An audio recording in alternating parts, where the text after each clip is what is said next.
Hi, I'm Abby Warderman. I am an author, and I lost my dad 4 years ago today. Um, Before I go on, just to clarify that is what a lot of this video will be about. It'll be about grief and mortality and wrestling with those things during the holidays. So if that's a little bit of a raw topic for you today, no problem. There's going to be other videos on this channel that have nothing to do with that. So feel free to skip this one and I'll catch you on the next one. If you're still here with me.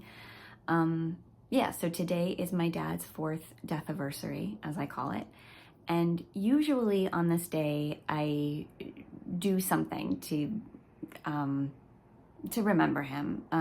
Like my husband and I have gone fishing in the past or watched a bunch of Rocky and Bullwinkle because my dad introduced me to Rocky and Bullwinkle on a trip to Alaska when I was a kid. Just little things like that.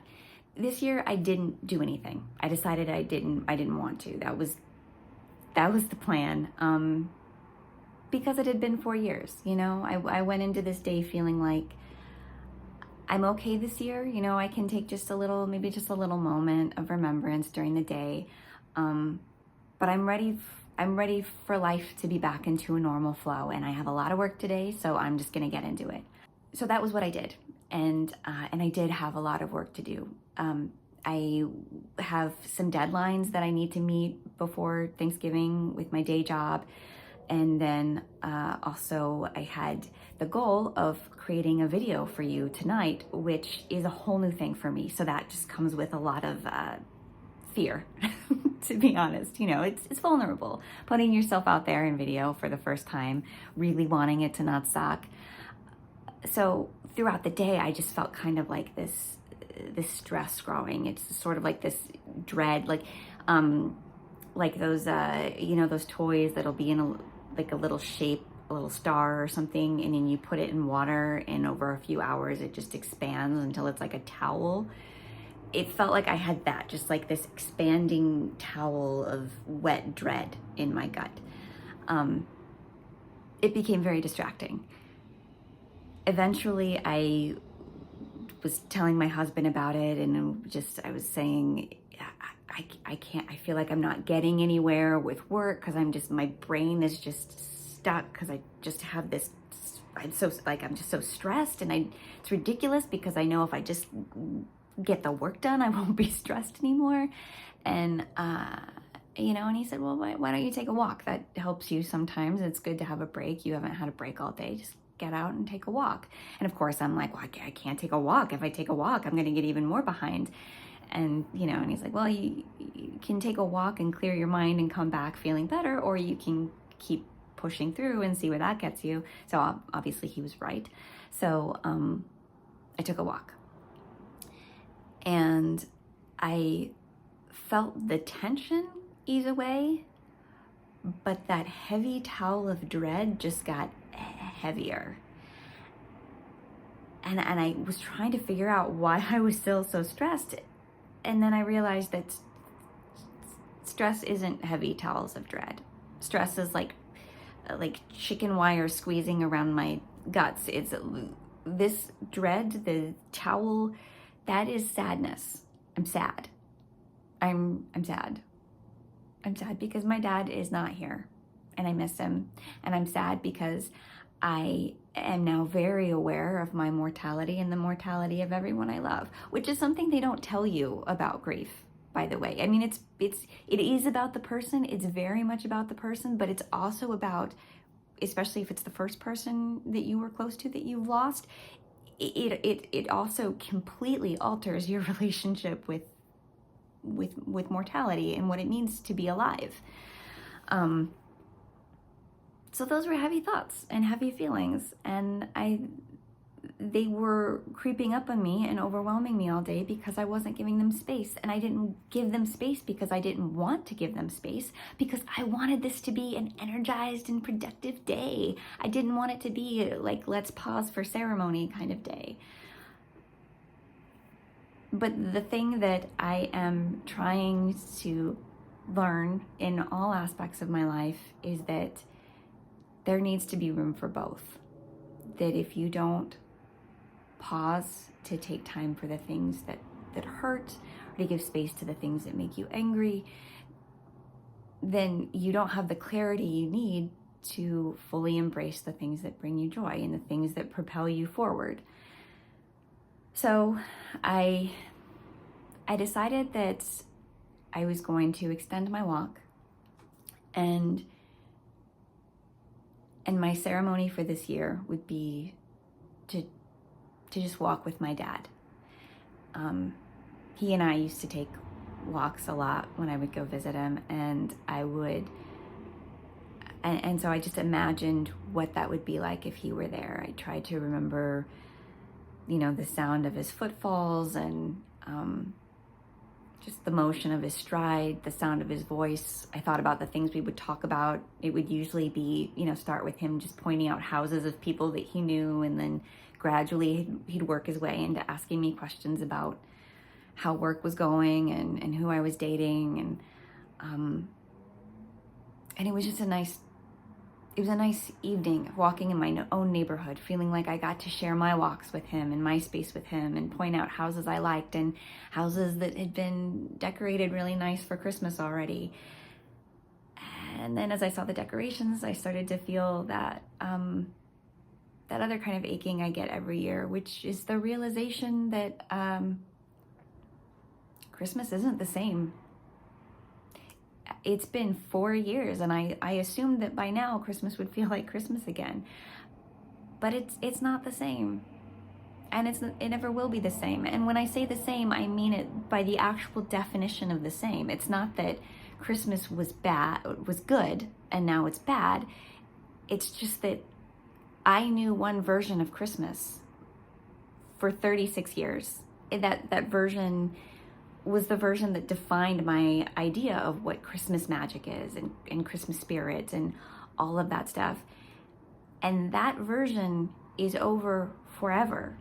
And I've only had 4 years to explore this new version that I have that's awesome. I have a husband now. I still have the rest of my family. I have my new family with my husband.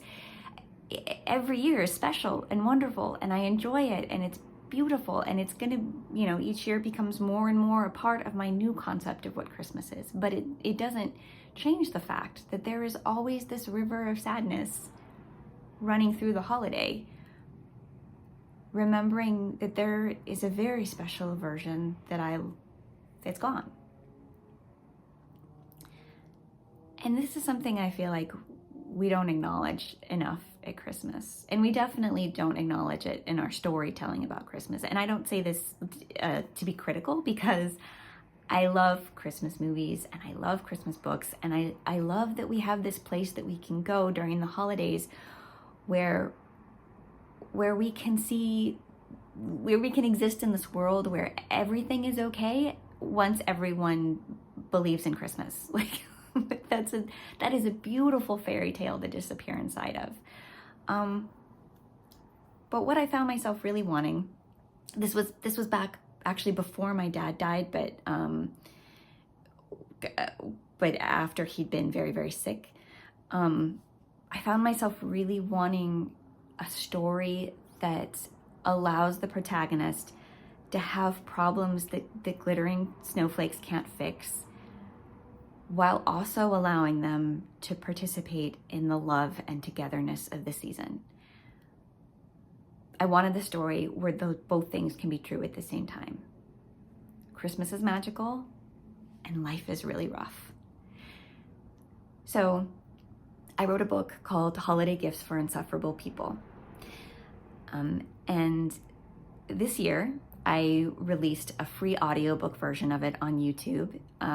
You can see it, you can watch it if you want to. I'll link to it in the description, probably at the end of this video. I'm new to this, so we'll see. Look around. I'll have a link for you somewhere. But in promoting the new audiobook, I looked back at a lot of the copy and things that I wrote to promote the book when it first came out. Oh, it's also in large print now too.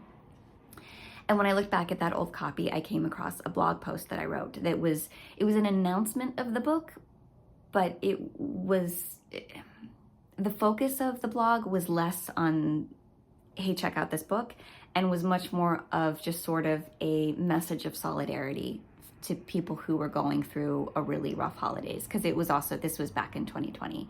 So when I came across that blog, I felt good. I felt like it was this nice, it made me feel supported by myself. It felt, this year when I read it again. So I wanted to share it with you too, in case the year that you are currently in is a year where you need this message of solidarity. So I'm just gonna read it to you because I don't have it memorized. I'm not ready to perform it. You're just gonna get a reading. Okay.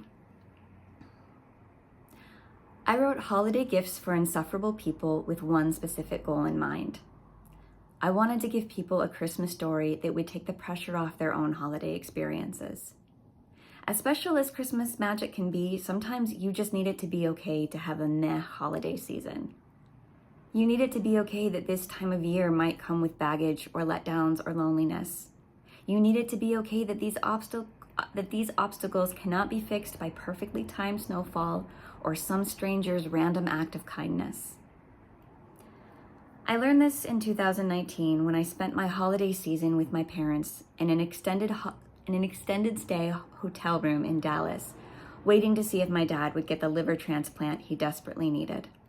This was a far, far cry from the holidays we had known. The flocked tree sparkling beside my parents' fireplace, my mother's expansive Christmas village glowing on the dining room buffet. And no one was more heartsick for that Christmas than my dad. He loved the decorations, the presence of family, waking up early and blasting Mannheim Steamroller. Unsurprisingly, that all appealed to him far more than lying in hospital and hotel beds contemplating his mortality. Now, if you were to ask someone who knows the rest of this story whether 2019 was a magical holiday for my family, they would probably tell you, of course it was. Because at 2 a.m. on December 11th, 2019, a woman called to offer my dad a liver from a deceased donor. Only 24 hours later, my dad's surgeon walked into the OR waiting room to report to my mother, brothers, and me that the liver was pristine, the surgery was a success, and my dad was doing great. It was a season of rebirth, and on paper, there is nothing more Christmas than that. But real life is more complicated. Of course, we were overcome with relief, appreciation, and waves of giddy joy, but a new liver does not mean immediate healing. In addition to the months of pain and rehabilitation that lay ahead, there was the fact of what we had just been through. When a man knows what it is to believe his life on earth is ending before he's ready, when a wife and daughter know what it is to be powerless to save the man they love from his inevitable human vulnerabilities, well, you need a second to process all that. Fixing the situation doesn't erase the things you now know. Last Christmas, I was deeply grateful that my father was going to live. Last Christmas means 2019. And I felt almost zero Christmas spirit. Both feelings existed at the same time because even miracles are complicated. Strangely, the closest I came to feeling that holiday magic was in the small moments. The little gestures of love that sustained me on both sides of the transplant. Like my mother sneaking cozy socks into our grocery order because she didn't have time to shop but couldn't bear to give me nothing on Christmas morning.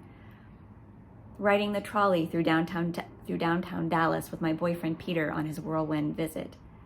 And even sitting beside my dad in his bed, watching our favorite Christmas movies while surrounded by a barf bucket and pill cases and neglected bottles of Ensure and all the other indicators of a pretty rotten time. He did what he always did. Told me how great this next scene was going to be as if I hadn't also seen the movie 800 times. Reciting his favorite quotes about 7 lines too early. During the commercials, he'd get deep, talking about religion or his hopes for my life or how he wished he'd gotten me braces when I was younger. We got into some territory that I had often shied away from, afraid that there would be awkwardness or confrontation. But there was none, because we both knew the other was having a rough time of it, and we were going to take care of each other until we got to the other side. So when we disagreed, We both prioritize listening and understanding over responding and explaining. 2020 has been a beast for a lot of people. So many have dealt with immeasurable loss, isolation, anxiety, uncertainty, and instability. I wrote my Christmas novella with the goal of communicating what I needed to hear around this time last year. That it's okay if the comfort and joy are hard to come by. Just, if you can, let yourself see the little glimmers of love that will build to something brighter somewhere beyond the holiday. I also wrote this story believing that I personally did not need it. Not this year. With the holidays approaching, I found I had plenty of things in my life that felt pretty magical. I was enjoying work, I was more in love with Peter every day, and although I couldn't see my parents for Christmas due to COVID, I was relieved to know that my father had finally turned a corner in his recovery. He still had miles to go, but he was getting stronger, had managed to stay out of the hospital for a good stretch, and he sounded happier than he had in a long time. November 20th was a particularly magical evening. Peter looked over my next to last draft of Holiday Gifts for Insufferable People. Then we watched Jingle Jangle while I prepped twice baked potatoes for my virtual pre-Thanksgiving Friendsgiving the next day. When my mom called, it was still November 20th for me, but it was November 21st for her. And that's why I knew seeing her name on my screen could not possibly be a good thing. I disappeared into the kitchen to take the call, and that's where Peter found me a minute later, gripping the edge of the sink and trying to contain sobs. I told him what I knew, that my dad had gone into cardiac arrest at home, and that the paramedics were there now trying to revive him. Peter held me and asked what I needed. I told him I needed to finish the movie and the potatoes because I wasn't ready. I needed just one more hour to pretend that this weekend, this holiday, this year was going to be what I had expected it to be. My dad passed away at 4:03 a.m. on November 21st, 2020. I don't think there was any getting around the fact that for me, that holiday would largely be about my father's absence.